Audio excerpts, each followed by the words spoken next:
Umano'y mga kondisyon ni Apollo Kibuloy sa pagdalo sa investigasyon ng Senado, tinuligsan ni Senator Risa Hontiveros. Legal camp ng religious leader, itinanggi na may hinihinging kapalit ang tele-evangelist. Ngayon lang ako nakaranas na mayroong inimbita 2 beses, sinabina na ng Senado, tapos ang sagot ay paunlakan ko pero ito ang mga kondisyon ko. May kondisyon. Tapos 17. Sabi ko nga, dinaig pa yung 10 utos ng Diyos. As far as I'm concerned, as a member of Pastor Apollo Kibuloy's legal team, no such demands were made or are being imposed upon the Senate, specifically the Committee of Senator Risa Hontiveros, with respect to the appearance of Pastor Kibuloy before the Senate. Resolution at both houses number 7 sinimulan ng pagdebatehan sa plenaryo ng Kamara.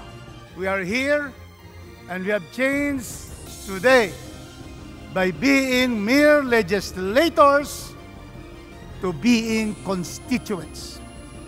Today we start our constituent power to amend the Constitution. Electric bikes at trikes bawal na sa national road simula sa April 15. Kung nag-violate po yung ganitong klase sasakyan at walang lisensya yung nagmamaneho, kasama po yung pag-impound doon sa vehicle dahil wala kaming pagcha-charge ng violation.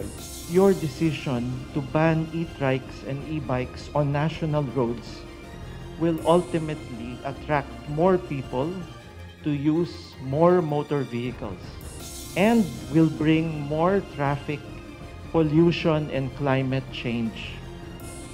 And this will make our metropolis even less livable. Apollo Kibuloy pinasight in contempt ng House Committee on Legislative Franchises bunsod ng hindi pagdalo sa pagdinig. Vice President Sara Duterte tinawag na trial by publicity ang investigasyon laban kay Apollo Kibuloy. Any objections?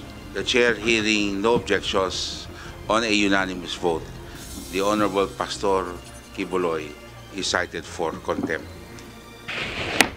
Marami sa atin ang naniniwala na ang dinaranas ngayon ni Pastor Kibuloy ay isang pandarahas at hindi patas. Pagtaas ng kaso ng hijack profile scam sa bansa, ikinababahala ng Philippine National Police. Publiko, pinag-iingat sa pagbibigay ng personal information online. Pagka nasa public din po tayo, kung kayang wag po tayong mag-transact magsagawa po ng financial transaction using po yung mga open wifi, baka po yan po ang maging dahilan para ma-hack po yung ating mga respective accounts po. Metro Manila Council, hindi na iaapela ang desisyon ng Supreme Court na pagbawalan manghuli ng traffic violators ang mga local traffic law enforcer. Option po ng mga LGUs mag-file ng motion for reconsideration. So kung sakali magdedesisyon po ang mga LGUs na mag-file nga po ng MR, this will be done individually by the LGUs. 11 Pinoy seafarer na sakay ng barko na tinamaan ng missile attack ng Houthi rebel sa Gulf of Aden noong March 8, nakauwi na ng Pilipinas. Makabagong banat ni dating Pangulong Rodrigo Duterte kaugnay sa tunay na layunin ng charter change, itinuturing na maagang pamumulitika ng isang kongresista.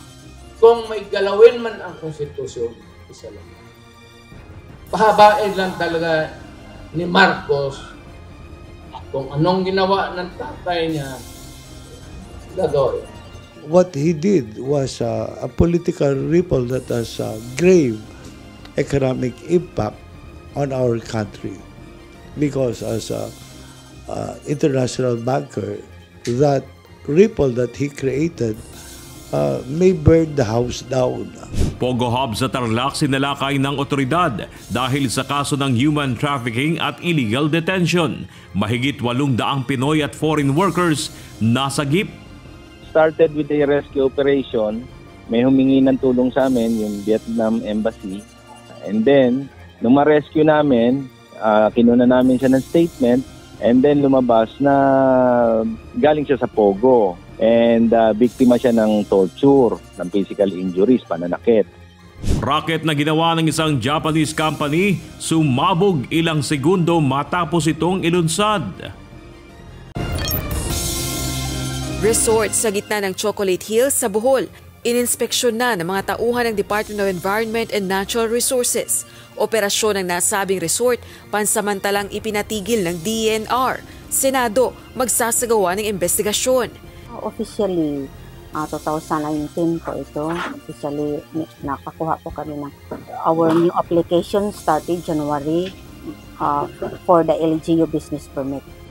When we learned it from the social media na meron na palang kahit wala kaming kopya official sa isang temporary closure order for reason na walang ECC yung establishment, nag-issue na rin si Mayor kahapon ng revocation at cancellation ng kanilang business permit.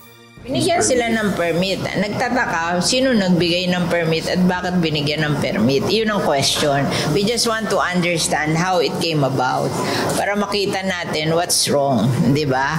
Kasi dapat napigil yun ng Protected Area Management Board. 2 Pinoy crew na nakaligtas sa Houthi rebel attack. Nagpapagaling na sa isang pribadong ospital dito sa bansa. Sila po ay nasa isang pribadong hospital na dahil kailangan po yung continuous medical treatment, no? Isa po sa kanila ay burned yung muka at yung isa naman ay amputated above the knee. 8 Chinese nationals na suspect sa sinalakay na Pogo Hub sa Tarlac, kinasuhan na ng Presidential Anti-Organized Crime Commission o PAOC. Paggalugad sa 36 na malalaking Pogo building sa Tarlac, nagpapatuloy. Magpapile tayo ng kaso ng human trafficking and serious illegal detention. Actually, we already identified those victims and those perpetrators. Pangulong Ferdinand Marcos Jr. nagpakita ng mga ebidensya na magpapatunay na hindi pa mamasyal ang pakay niya sa kanyang state visits. Iba pang paratang sa kanya ni dating Pangulong Rodrigo Duterte, sinagot din. Ito yung schedule ko. Saan yung pasya? It's my schedule for today. Where's the paseo? Wala. Yung kasama ko dito sa mga doon, they don't make pasya. Even in the places that I know where I spend a lot of time with, hindi ko napupuntahan yung mga dati kong pinupuntahan because we're here to do this. Detention Center ng Kamara nakahanda na para kay Apollo Kibuloy. Dito na po siya mag-stay. Babasahan din po namin siya ng aming guidelines. Katulad po nung kailan lang po ang visiting hours, yung pong paggamit ng cellphone, at saka po yung mga authorized visitors. Kampo ni Apollo Kibuloy nanindigang useless lang kung dadalo sa pagdinig ng Senado ang religious leader. Senator Risa Hontiveros hihilingin kay Senate President Juan Miguel Mig Zubiri na aprobahan na ang arrest order laban kay Kibuloy.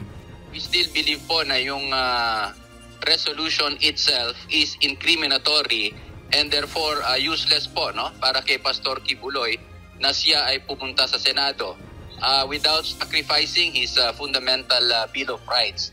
Kasi po, kagayang paulit-ulit na sinasabi namin, yung resolution mismo po ay sinasabi na guilty na po sa mga krimen si Pastor at ito'y patuloy na kanyang kinocommit. Suspensyon sa 23 tauhan ng National Food Authority na iniugnay sa umano'y maanumalyang pagbebenta ng imbak na bigas sa ilang pinaburang traders, binawi ng Ombudsman. High caliber na armas na maaaring gamitin sa giyera sinubukan ng Philippine Army. Only through this kind of large-scale training exercise natin makikita kung yung ating dating ginagawang inisyatiba sa capability development ay talagang ating magagamit kung kailangan gamitin sa mga hinaharap na pagkakataon. At matapos na mag-viral sa social media ang resort na itinayo sa pagitan ng Chocolate Hills, 2 pang tourist attractions natuklasang nakatayo mismo sa ibabaw ng Chocolate Hills.